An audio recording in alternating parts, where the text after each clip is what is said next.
8 साल का एक बच्चा 1 रुपए का सिक्का मुट्ठी में लेकर एक दुकान पर जाकर पूछने लगा, क्या आपकी दुकान में ईश्वर मिलेंगे?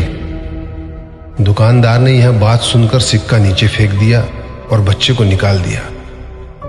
बच्चा पास की दुकान में जाकर 1 रुपए का सिक्का लेकर चुपचाप खड़ा रहा। ए लड़के, 1 रुपए में तुम क्या चाहते हो? मुझे ईश्वर चाहिए, आपकी दुकान में है।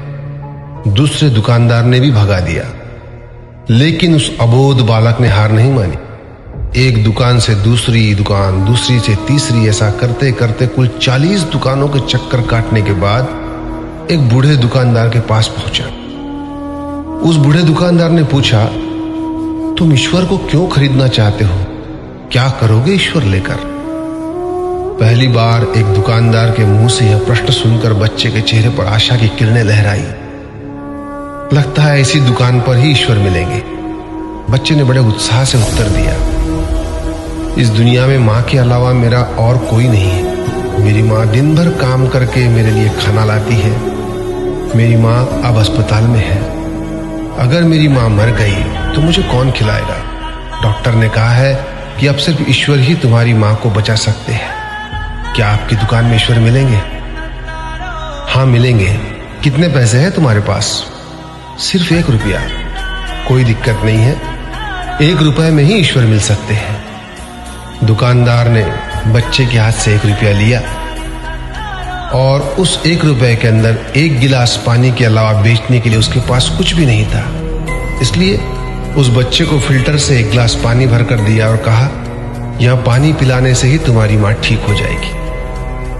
अगले दिन कुछ मेडिकल स्पेशलिस्ट उस अस्पताल में गए। बच्चे की मां का ऑपरेशन हुआ और बहुत जल्दी ही वह स्वस्थ हो गई। डिस्चार्ज के कागज पर अस्पताल का बिल देखकर उस महिला के होश उड़ गए। डॉक्टर ने उन्हें आश्वासन देकर कहा, टेंशन की कोई बात नहीं है। एक वृद्ध सज्जन ने आपके सारे बिल चुका दिए हैं, साथ में एक चिट्ठी भी दी है। महिला चिट्ठी खोलकर पढ़ने लगी।